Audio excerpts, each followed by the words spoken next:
De retour après 20 minutes de jeu, toujours à la Centrale Hockey. La marque est toujours de 0-0, ici où les Sénateurs font face aux Rockets de Laval.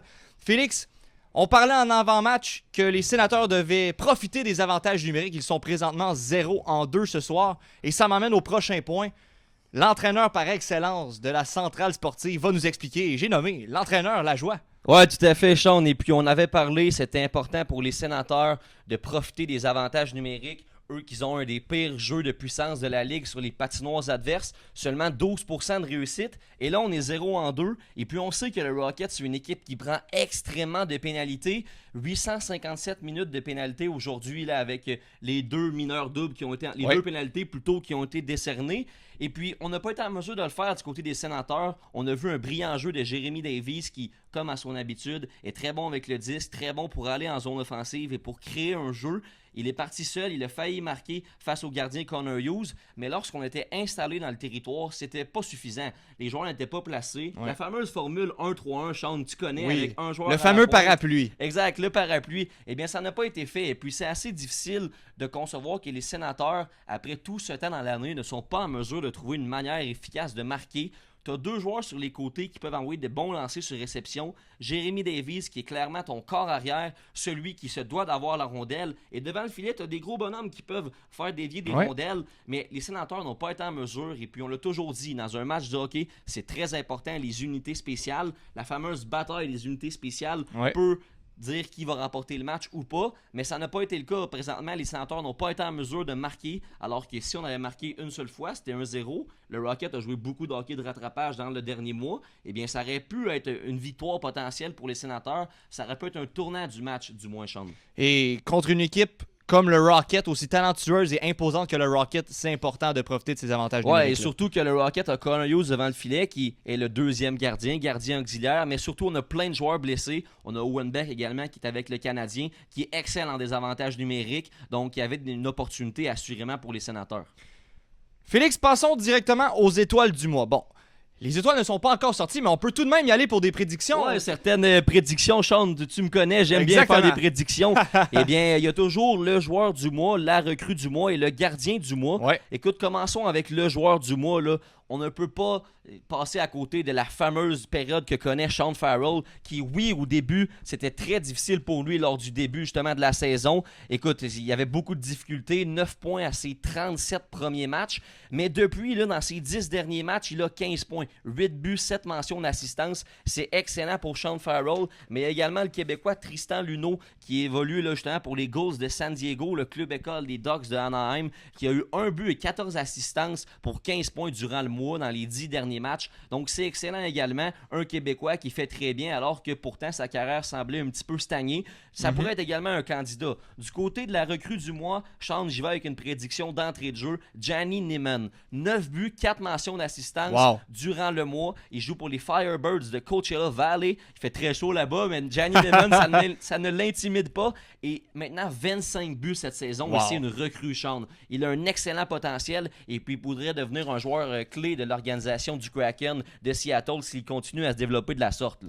Et Félix, sur une autre note, une belle histoire fait tourner les têtes, celle d'un parcours improbable. J'ai nommé celle du Québécois Djibril Touré. Ouais, Djibril Touré qui a marqué hier son premier but en carrière dans la Ligue américaine. Quel but d'ailleurs de Djibril Touré. Il était content, il était fier. Il l'a mentionné en après-match également. Djibril Touré, il faut savoir qu'il a commencé M18-3 avec les Lions de Lac-Saint-Louis. Lui qui vient de Dorval. N'a pas été repêché dans la LHJMQ malgré que c'est un grand bonhomme de 6 pieds 7. Donc c'est un projet. Certains dirigeants peuvent tenter d'aller chercher un joueur de la sorte. Et donc, lorsqu'il n'a pas été repêché, il est allé jouer Junior A en Ontario avec Carleton Place et Hawkesbury. Et puis par la suite, bon, les Wolves de Sudbury l'ont un petit peu recruté. Il est allé jouer dans la OHL. Et là, par la suite, il a été invité au camp de développement des Sénateurs. Et devine qui l'a invité, c'est Pierre Dorion lui-même. Parce que son fils à Pierre Dorion, Antoine, qui maintenant évolue avec les Remparts, eh bien, était coéquipier de Djibril avec Hawkesbury. Et donc, par la suite, Djibril a signé un contrat de développement,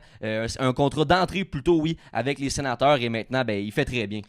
Donc, Djibril Touré avec un excellent parcours. On souligne là, le parcours du jeune Québécois. Donc, Félix, la table est mise pour cette deuxième période. Le deuxième tiers de ce match est à venir. Vous écoutez le hockey du Rocket à la Centrale Hockey. Condota face à Cruikshank en territoire lavallois.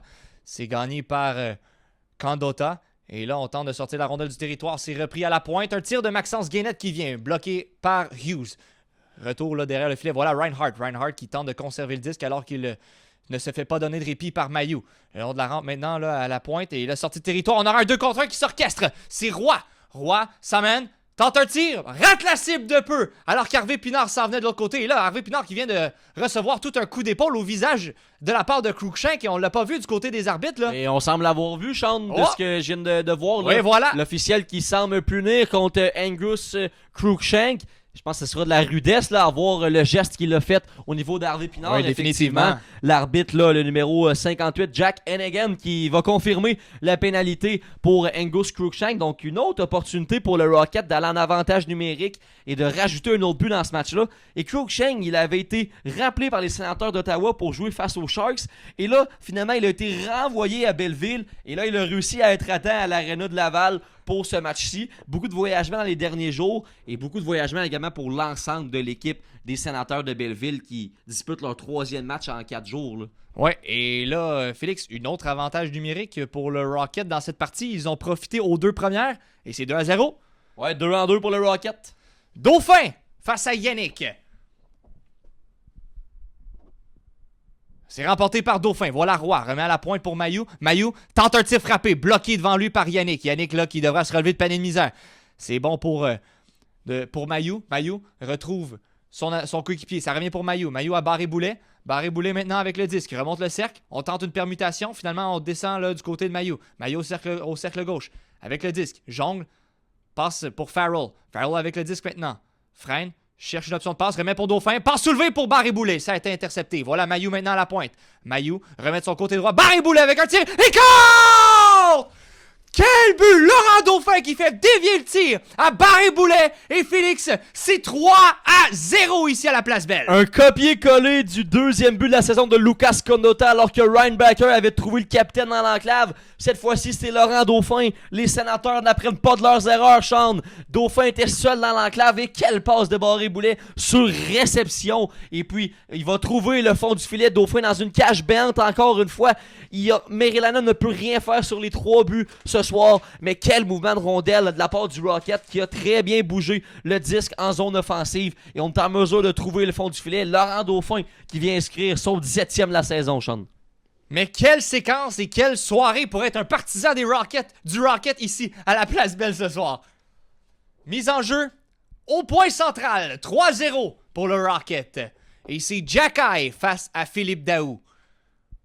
C'est remporté par Daou. Davies maintenant envoie la rondelle là, de l'autre côté en territoire ennemi. Et c'est Hughes qui sort. Il laisse pour Engstrom qui lui remet pour Ryan Backer. Jacky maintenant avec le disque remet pour Simoneau devant lui. Simoneau le long de la rampe dégage la rondelle par la baie vitrée. Davies devra reprendre la rondelle. Confirmation du but. Laurent Dauphin son 17e de la saison. Assisté de Barré-Boulet et de Logan Mailloux en avantage numérique. Et là c'est 3e ce soir en avantage numérique pour le Rocket. L'attaque à 5 fonctionne à merveille, Sean. À merveille. Si bien dit, Félix. Jacky dans le coin, reçoit la mise en échec, il permet quand même de faire un jeu. Et là, c'est repris par Bourgault. Bourgault qui laisse de son côté gauche, c'était pour Halliday, c'était trop loin finalement. Et là, contre-attaque là, du Rocket. On a un autre 2 contre 1 qui s'orchestre, passe trop loin pour Jacky. Jacky qui retrouve la rondelle. Davidson, un tir! Réception, qui compte! Davidson qui compte encore une fois. Félix, le joueur qui ne cesse d'évoluer depuis le début de la saison trouve le fond du filet et c'est 4-0. Et Davidson qui a manqué son premier lancer mais qui va retrouver son rebond et mettre la rondelle au fond du filet derrière Merilanen. Tout le monde était un petit peu confus à la Place Belle, mais Davidson qui vient marquer son 18e de la saison. Encore une fois, qui est à l'assistance? C'est Florian Jacky, mais encore une fois, c'est un surnombre. Les Sénateurs se font prendre trop sur la patinoire, contre-attaque, surnombre, 3 joueurs contre 1, et Davidson qui joue de chance pour déjouer Merilanen. Mauvais but accordé de la part du Finlandais, et Merilanen qui l'a redirigé avec sa jambe. On vient de le revoir à la reprise. Le filet. Mais chose certaine, ça ne va pas déranger Davidson qui vient marquer le 4e but des siens et son 18e de la saison. Et quel match ici, mais quelle deuxième période également pour le Rocket. 4 buts. 4 buts en deuxième période, oui, c'est ce que j'allais dire. Et là, on attend la confirmation des officiels. Et on se parle là pour voir s'il n'y avait pas matière à peut-être obstruction sur leur gardien. On a vu qu'il y avait un léger contact là, à l'endroit de Davidson là, contre le gardien Merilainen. Et on ira à la reprise. Là. Jack Hennigan et Dre Barone là, vont se consulter, vont regarder la reprise afin de savoir s'il n'y avait peut-être pas obstruction sur le gardien Merilainen. Et les joueurs des Sénateurs semblaient un petit peu plaider leur cause aux officiels. Donc pour l'instant, le but là, est en suspens. Attendons de voir si Davidson aura le filet. Et là, on voit que Barone là, regarde la reprise vidéo. Et puis, est-ce que l'entraîneur vidéo des Sénateurs d'Ottawa, Tom Black, a fait la demande justement pour qu'on revise le filet? Est-ce que la porte du banc des joueurs des Sénateurs s'est ouverte puisque David Bell, plutôt l'entraîneur-chef, a reçu le signal de Tom Black? C'est la question que je me pose présentement, Sean. Les choses certaines, ce but-là va faire extrêmement du mal s'il vient qu'à être accordé, évidemment, aux Sénateurs. Voilà, je crois que les officiels sont prêts à lancer le verdict. Et voilà, confirmation, c'est 4-0, Félix! 4-0 pour le Rocket ici, en territoire domicile. Et ça fait mal pour les Sénateurs, parce qu'on joue contre des rivaux de division, on joue contre les rivaux les plus proches de chez soi. Ça fait mal. Ça fait mal. Ouais, ça fait très mal. Et puis, le Crunch de Syracuse est content présentement de voir le résultat puisque c'est une équipe qui est derrière au classement et qui tente de revenir dans un portrait des séries éliminatoires dans la division Nord afin d'aller chercher le 5e rang. Présentement, les Sénateurs là, qui n'iront pas chercher de points là, sur ce match-là, Sean, assurément. Donc, le Condota face à gagner. Au point central, encore une fois, on y était il y a quelques minutes, Félix, on y est encore là. On aime ces circonstances. La rondelle est repoussée derrière Merilainen qui sort lui-même pour jouer la rondelle. Et là, c'est bon pour gagner. Laisse dévier la rondelle là, pour sortir du territoire. Et celle-ci glisse jusque dans le fond du territoire du Rocket. Confirmation du but, mesdames et messieurs. Jared Davidson, son 18e de la saison, assisté de Jack Eye. Cette fois-ci, en égalité numérique. Là. Ouais, à 5 contre 5. Contre-attaque du Rocket. On envoie la rondelle là, en fond de territoire ennemi. C'est repris par Donovan qui a le mise en échec là, d'Harvey Pinard à l'endroit de Donovan. C'est repris par Reinhardt. Reinhardt là, tente de remettre là, pour Cruikshank. Et c'est repris par Gagné. Gagné avec le disque. Au cercle droit, cherche les options de passe. Gagné. Conserve le disque, se fait pousser et... on ne s'y verra pas sur la séquence, Félix. Ça aurait pu être assujetti à un double échec, ça, ici. Les Sénateurs auraient pu avoir un avantage numérique et certains joueurs commencent à être frustrés. Il va falloir rester. Et voilà, il y a Brasse Camarade le long de la rampe. Félix était derrière le jeu. Et tout le monde s'inscrit, là. Il y a Mailloux qui est présent. Il y a Sam Gagné. Et là, il y a beaucoup de gros joueurs là, qui sont en train de capitaine chercher. Garrett Pilon. Et peut-être qu'on essaie d'envoyer un message à nos coéquipiers. On va peut-être réveiller les troupes côté Belleville. Puisque 4-0, le match est présentement tourne au cauchemar pour les Sénateurs. Ouais, et on en parlait, Félix. C'est deux équipes qui disputent chaque match avec de l'animosité. Et ça se voit encore ce soir ici à Laval, surtout quand on perd 4-0. Mais là, Félix, présentement, Belleville perd 4-0, mais on se rappelle la dernière fois où les équipes se sont rencontrées. C'est le Rocket qui a perdu 5-0. Ouais, premier blanchissage de la saison pour le Rocket lorsqu'on s'est déplacé du côté du centre Canadian Tire. Match qui était disputé au domicile des Sénateurs d'Ottawa. On veut tenter de promouvoir le hockey de la Ligue américaine. Démontrer également que les espoirs des Sénateurs peuvent justement très bien faire. Et puis les espoirs qui commencent à se développer. Et puis c'est une défaite cuisante pour le Rocket. C'était la pire défaite de la saison jusqu'à présent. Et la première fois, et présentement la seule également, que le Rocket s'est fait blanchir durant cette campagne. Donc je veux pas me prononcer trop vite parce qu'évidemment il est tôt pour le faire. Mais Félix, peut-être qu'on aura un mot en B pour ce soir. Le blanchissage, il faut jamais parler du blanchissage, Sean. Connor Hughes serait bien content d'avoir ce blanchissage à sa fiche. Lui qui, connaît une bonne saison, mais une saison en deux temps. Lorsque, justement, Primo n'était pas présent, il gardait plus de matchs. Depuis que Primo est arrivé, ça semble être plus difficile. Il faut comprendre qu'Aiden Primo était sur une séquence de 10 victoires consécutives. Et là, les officiels là, qui vont appeler le jeu à 5 contre 5, Sean, mais plusieurs pénalités seront distribuées, là. Oui, effectivement. Donc, 2 pénalités de chaque côté ont été émises, tous pour rudesse. Donc, Garrett Pilon. En fait, oui, non, c'est Garrett Pilon et Joshua Roy qui ont été décernés des doubles mineurs. 2 pénalités en tout, mais une de chaque côté. Pilon et Roy qui vont aller au banc s'asseoir pour 2 minutes. Donc, ils ne termineront pas la période. Ils ont quitté vers le vestiaire. Et puis, pénalité de 4 minutes, là, 2 fois. Exact. Deux rudesses là, qui ont été appelées de chaque côté. Et puis là, on continuera à 5 contre 5. Et puis, dans ce match-là, c'est le genre de match où tu gagnes 4-0. Tu as déjà plusieurs joueurs blessés. La dernière chose que Pascal Vincent veut, c'est perdre des joueurs au combat. Donc, Laurent Dauphin face à Ostapchuk en territoire médian. 40 minutes de jeu sont jouées ici à la Place Belle. C'est 4-0 en faveur du Rocket. Et comment ça se fait que ça marche aussi bien pour le Rocket? Durant la saison contre Belleville, le Rocket sont 3 en 27 en avantage numérique face aux Sénateurs de Belleville. C'est bon pour 11%. Ce soir, 100% d'efficacité pour le Rocket en avantage numérique. Et pour ajouter à ça, Félix, lorsque le Rocket marque 4 buts, ils sont 10 victoires et 1 défaite depuis le début de la saison. Je veux pas me prononcer trop tôt, mais ça s'enligne bien. À 4-0, je pense que le match est plié. Sean, tu peux te prononcer trop tôt, assurément. Le Rocket, qui est dans le siège conducteur présentement, domine ce match-là de A à Z. L'indiscipline a coûté très cher aux Sénateurs de Belleville. Félix, c'est l'heure de passer au facteur X du match de ce soir. Qui as-tu choisi de ton côté pour ton facteur X? Eh bien, j'y suis allé avec les visiteurs, les Sénateurs de Belleville. Zach Ostapchuk, pour moi, c'est le facteur X. Défensivement, sur aucun des buts, il était présent sur la patinoire. C'est pas un joueur qui joue en désavantage numérique. Mais ce qu'on veut regarder du côté de Ostapchuk et ce que les dirigeants des Sénateurs d'Ottawa veulent voir, c'est de la créativité au niveau de l'offense. On veut voir un joueur qui tire plus souvent au filet. On veut voir un joueur qui se démarque. On sait qu'il est bon derrière la zone, plutôt dans le fond du territoire, pour protéger la rondelle, remporter ses bagarres en 1 contre 1, oui. Mais là, il a très bien fait au niveau de tout ce qui est lancé au filet, tout ce qui est de prendre justement le centre de la patinoire pour attaquer les défenseurs, utiliser des écrans également pour envoyer des rondelles au filet. Et Ostapchuk, il s'est démarqué offensivement. Et dans la mesure où c'est 4-0, mais tu as accordé 3 buts en désavantage numérique, c'est assez difficile de dire qu'un défenseur a bien fait. Offensivement, Ostapchuk n'a peut-être pas de but parce que son équipe n'en a pas marqué, mais il fait très bien pour ma part. C'est mon facteur X. Et je pense que s'il peut continuer de la sorte, s'il peut prendre confiance de match en match, envoyer plus de rondelles au filet et peut-être être un petit peu plus égoïste. On a souvent entendu certains entraîneurs, certaines têtes fortes du hockey dire que parfois, il faut être égoïste. Et Ostapchuk, c'est un joueur qui, dans la Ligue nationale, oui, avec les Sénateurs, il voulait trop faire. Pourtant, c'est un joueur qui, dans ses 3 derniers matchs avec les Sénateurs, avait plus de 16 minutes de temps de jeu. Donc là, présentement, il est de retour à Belleville. On veut qu'il travaille offensivement. Et moi, je pense que c'est mission accomplie ce soir. Ouais, 100%, je te donne le point. Là. Bien que les Sénateurs n'ont pas fait beaucoup ce soir, Zach Ostapchuk qui joue très bien. De mon côté, Félix, j'y suis allé pour le petit attaquant du Rocket, Alex Barré-Boulet.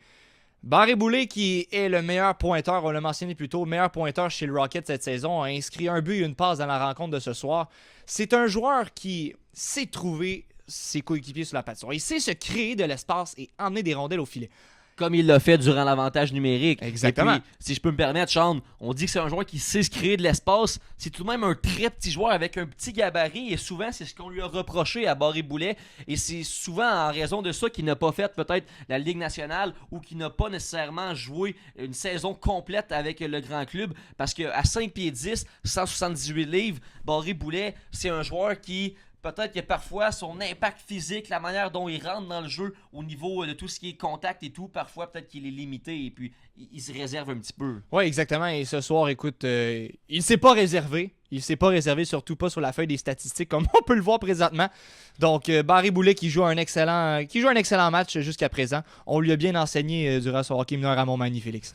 Donc, ça m'amène au prochain point, Félix. Qu'est-ce qui se passe autour de la Ligue? Autour de la Ligue, là, il y a un match qui a été terminé tantôt entre les Marlies de Toronto qui ont battu le Moose de Manitoba. Le Moose de Manitoba qui était sur un gros voyage là, du côté de l'Est du Canada. Donc, on a affronté le Rocket, on a affronté les Sénateurs. On était de passage à Toronto. On a également dans la division là, les matchs qui nous intéressent parce qu'il y a plusieurs matchs ce soir du côté de la Ligue américaine.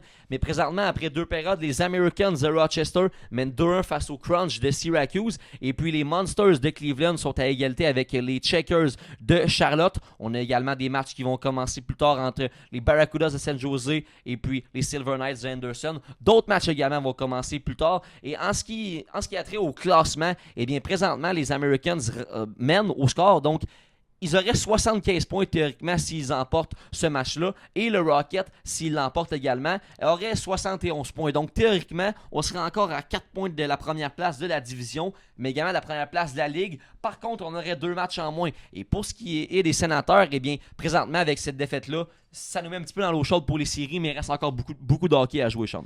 Félix, les termes sont dits, oui, pour le début de cette troisième période et dernière période de temps réglementaire. C'est 4-0 pour le Rocket. On se retrouve dans quelques instants pour le laisser tomber de la rondelle. Vous écoutez le hockey du Rocket à la Centrale Hockey. La marque finale ici à la Place Belle, 4-1 en faveur du Rocket ce soir, en ce samedi soir, oui. Quelle soirée pour être un partisan du Rocket. Les 3 étoiles du match ont été décernées à Lucas Condotta qui a fini la soirée avec un but. À la 2e étoile, Connor Hughes qui a arrêté 25 des lancers qui ont été emmenés vers lui sur 26. Il a cédé une fois en fin de 3e période. Et la première étoile a été donnée à nul autre que Alex Barré-Boulet qui a inscrit un but et une passe au match de ce soir face aux Sénateurs de Belleville. Félix, ce match, c'est en partie, j'ai envie de te dire en entièreté, là, mais il y a un but qui a été marqué en 3e période, mais le match s'est joué en entièreté pratiquement là, dans la période médiane, c'est-à-dire la 2e période. Là. Exact, et puis les unités spéciales ont fait en sorte, ont fait en sorte que le Rocket a réussi à remporter ce match-là. Et puis, on a très bien fait, on a marqué à 3 reprises sur l'avantage numérique, ce qui est excellent pour le Rocket. Et puis, point positif, tu as mentionné Lucas Condotta, là, justement, qui a été nommé la 3e étoile du match. Il vient de marquer son 3e but de la saison, le capitaine. On sait que c'est un joueur qui n'est pas nécessairement reconnu pour son talent offensif, mais ça fait du bien de voir qu'il y a plusieurs joueurs là, qui marquent. Parlons maintenant du gardien Connor Hughes qui, depuis dans ses 5 derniers départs, fait très bien. Et puis c'est le contraire un petit peu pour Caden Primo. Mais Hughes qui a effectué 25 arrêts et puis va aller chercher cette victoire-là. Il n'y aura pas de jeu blanc, mais dans tous les cas, ça va faire du bien d'aller chercher une victoire. Et puis il a été très solide devant le filet. Il n'a pas donné beaucoup de retours alors que c'est ce qu'on lui reprochait un petit peu.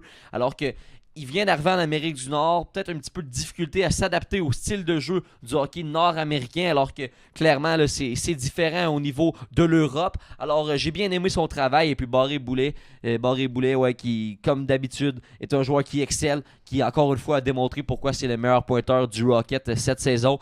Mais les avantages numériques du Rocket, les unités spéciales dans ce match-là ont fait une grande différence. Les Sénateurs n'ont pas été en mesure de capitaliser et le Rocket a capitalisé. Donc, c'est ce qui est la grande différence de ce match-là, puisque quand tu es 3-3, eh bien, clairement, tu remportes ce match quasiment automatiquement, alors que les Sénateurs de Belleville ont été 0-4. Ça fait très mal. Et ces 4 buts qui ont été marqués dans une petite période de temps. Oui, il y a eu 2 un après l'autre, littéralement. Il y a eu 2 buts en l'espace de 17 secondes, donc ça enlève complètement le momentum. Et quand tu arrives dans ce match-là, t'es l'équipe des Sénateurs de Belleville, c'est ton 3e match en 4 journées. T'es sur la route. Clairement, tu peux pas commencer à jouer du hockey de rattrapage, et c'est ce qui est arrivé malheureusement. Les Sénateurs là, qui tout de même vont se réjouir un petit peu du fait que oui, c'est une défaite, mais dans tous les cas, au niveau des équipes qui jouent près d'eux, ce soir c'est le Crunch de Syracuse là, qui jouait contre les Americans de Rochester. Et bien présentement c'est en prolongation, donc si le Crunch est en mesure de perdre, et bien peut-être que les Sénateurs pourront s'en sortir avec un petit peu de chance, mais tout de même c'est un point pour le Crunch. Et Félix, on l'a mentionné un petit peu. Tu as parlé des Sénateurs qui devaient nécessairement profiter des avantages numériques. 36 minutes de punition ont été décernées ce soir. C'était une pluie de punitions. Seulement le Rocket a pu en profiter avec brio. Là, et c'est rare que ça arrive, Sean. Oui, exactement, parce qu'habituellement, c'est le contraire qui arrive. C'est le Rocket qui est toujours puni et qu'on se fait marquer. Cela m'emmène à la prochaine rencontre entre les deux équipes. On sait qu'il y a de la hargne. À chaque fois que les deux équipes croisent le fer, il y a de la hargne, il y a de l'animosité. Les 16, 18 et 19 avril prochains, les équipes joueront, je parle bel et bien du Rocket et des Sénateurs de Belleville, joueront 3 matchs l'un à la suite des autres d'affilée. C'est 3 matchs l'un après l'autre contre la même équipe. C'est rare qu'on voit ça. Ouais, c'est très rare qu'on voit ça et c'est le calendrier un petit peu de la Ligue américaine. Il est fait de manière assez spéciale, mais c'est 3 matchs qui vont être super importants pour Belleville pour aller chercher les séries éliminatoires. Mais en revanche, le Rocket va déjà être assuré, va déjà connaître son rang également. Et puis, le Rocket, oui, il y aura le retour de Owen Beck parce qu'on va vouloir l'avoir des nôtres pour les séries éliminatoires, mais il y aura également certains joueurs qui pourront être laissés de côté puisque tu ne veux pas perdre des joueurs avant les séries éliminatoires et surtout face à une équipe comme les Sénateurs qui, clairement, là, à chaque fois que tu joues contre cette équipe-là, il y a du brasse camarade et puis il y a beaucoup d'animosité entre les deux équipes. Tu ne veux pas avoir certains joueurs qui se blessent, donc c'est des matchs qui... présentement, là, en ce premier match, j'ai tendance à dire que les Sénateurs auront l'avantage. C'est des matchs qui seront extrêmement importants pour les Sénateurs, pour le Rocket, un peu moins. Là. Donc, Félix, je pense que tout a été dit pour cette rencontre qui a opposé les deux équipes. Donc, mesdames et messieurs, merci d'avoir été des nôtres. Marque finale 4-1 ici à la Place Belle. Vous avez écouté le hockey du Rocket à la Centrale Hockey. À bientôt.